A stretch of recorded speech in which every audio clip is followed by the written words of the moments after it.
அடுத்த ப்ரமோ என்னன்னு பார்க்கலாம். இப்போ பார்த்தீங்கன்னா, குழந்தைய வந்து கஷ்டப்பட்டு கண்டுபிடிச்சிடுறாங்க. நம்ம விஜயும் சரி, காவேரியும் சரி, சித்தப்பாவும் பார்த்தீங்கன்னா, பெருசா உதவி பண்ணியிருக்காரு.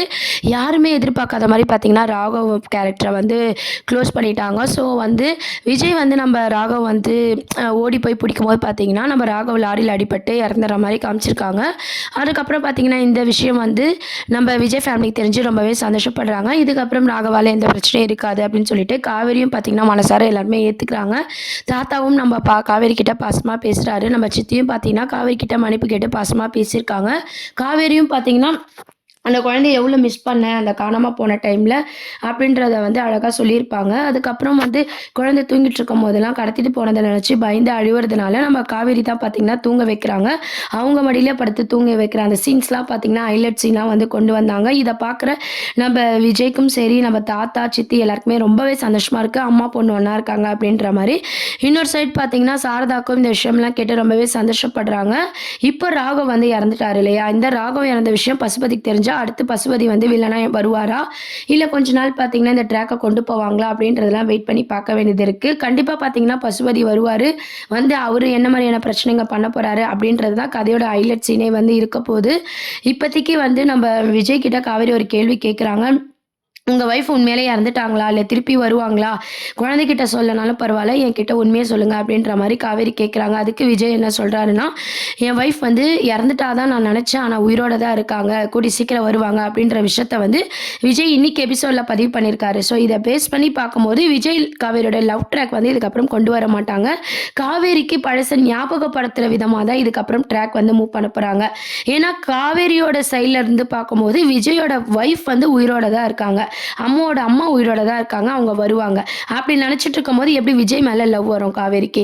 அதனால பார்த்தீங்கன்னா, நம்ப விஜய் மேல வந்து காவேரிக்கு லவ் வர மாரி காட்டாம, காவேரிக்கு பழசெல்லாம் ஞாபகம் வர மாரியான ட்ராக் தான் இதுக்கப்புறம் வந்து கொண்டு வர போறாங்க.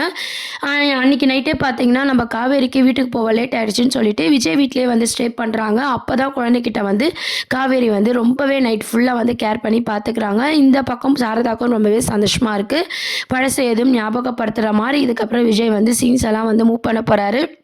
இப்போதைக்கு காவேரிக்கும் வந்து இவ்வளோ லவ் ட்ராக் அப்படின்றதெல்லாம் கொஞ்சம் அதாவது வெயிட் பண்ணி தான் பார்க்க வேண்டியது இருக்குது.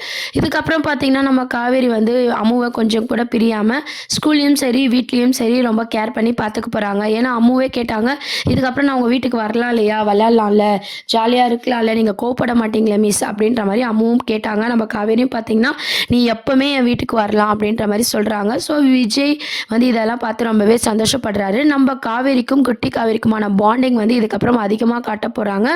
அதுக்கப்புறம் வந்து விஜயோட ஒய்ஃப் யார் அப்படின்ற மாதிரி காவேரி யோசிச்சு சீக்கிரம் அம்மாவோட அம்மாவை கொண்டு வந்து சேர்க்கணும்னு சொல்லி அவங்க நினைக்க போகிறாங்க. காவேரிக்கு பழச ஞாபகம் வர வைக்க என்ன பண்ணலாம் இதுக்கப்புறம் அப்படின்ற மாதிரி விஜய் யோசிக்க போகிறாரு. இதுக்கு நடுவில் தான் நம்ம ராகவ் இறந்துட்ட செய்தி கேட்டு நம்ம பசுபதி என்ட்ரி ஆக போகிறாங்க. தொடர்ந்து பார்த்தீங்கன்னா விஜய் ஃபேமிலிக்கும் நம்ம காவேரியும் விஜயும் சேரக்கூடாது அப்படின்ற மாதிரி கண்டிப்பாக பார்த்தீங்கன்னா ராகவால் ஒரு பிரச்சனை இருக்குது. அதாவது ராகவால் இருக்கிற பிரச்சனை வந்து பசுபதி வந்து தொடர போகிறாரு. ராகவ் கேரக்டரை க்ளோஸ் பண்ணிட்டாங்க. ஸோ உண்மையிலே ராகவ் இறந்துட்டாரா? இல்லை சீரியஸாக இருக்கிற மாதிரி காட்டுவாங்களா? அப்படின்றதும் வெயிட் பண்ணி பார்க்க வேண்டியது இருக்குது. ஆனால் கதையில் பார்க்கும்போது பார்த்தீங்கன்னா ராகவ் இறந்துட்ட மாதிரி தான் காட்டுறாங்க. இருந்தாலும் இவங்களெல்லாம் நம்ப முடியாது இல்லையா? திடீர்னுட்டு உயிரோட வர மாதிரியும் காட்டுறதுக்கு வாய்ப்பு இருக்குது. இப்போதைக்கு பார்த்தீங்கன்னா ராகவ் கேரக்டர் ஆல்ரெடி சொன்ன மாதிரி தான் ஒரு வில்லன் ரேஞ்சுக்கு கொண்டு போகல. ஸோ அதனால் பசுபதி என்ட்ரி ஆகுறாரு. இதுக்கப்புறம் பசுபதியால் தொடர்ந்து இந்த ஃபேமிலியில் என்ன பிரச்சனைகள் வரப்போகுது, காவேரிக்கு எப்படி பழசெல்லாம் ஞாபகம் வரப்போகுது, அதுக்கு விஜய் என்னெல்லாம் ட்ரை பண்ண போகிறாரு, குழந்தைகிட்ட காவேரி எவ்வளோ பாண்டிங்காக க்ளோஸாக பழக போகிறாங்க, இதை பேஸ் பண்ணி தான் அடுத்து மகாநதி சீரியலான ப்ரோமோ வந்து மூவ் பண்ண போகிறாங்க. இதை பற்றி உங்கள் கருத்துக்களை கமெண்ட் செக்ஷன் சொல்லுங்கள். சேனலை மறக்காமல் சப்ஸ்கிரைப் பண்ணுங்கள் ஃப்ரெண்ட்ஸ். தேங்க்யூ.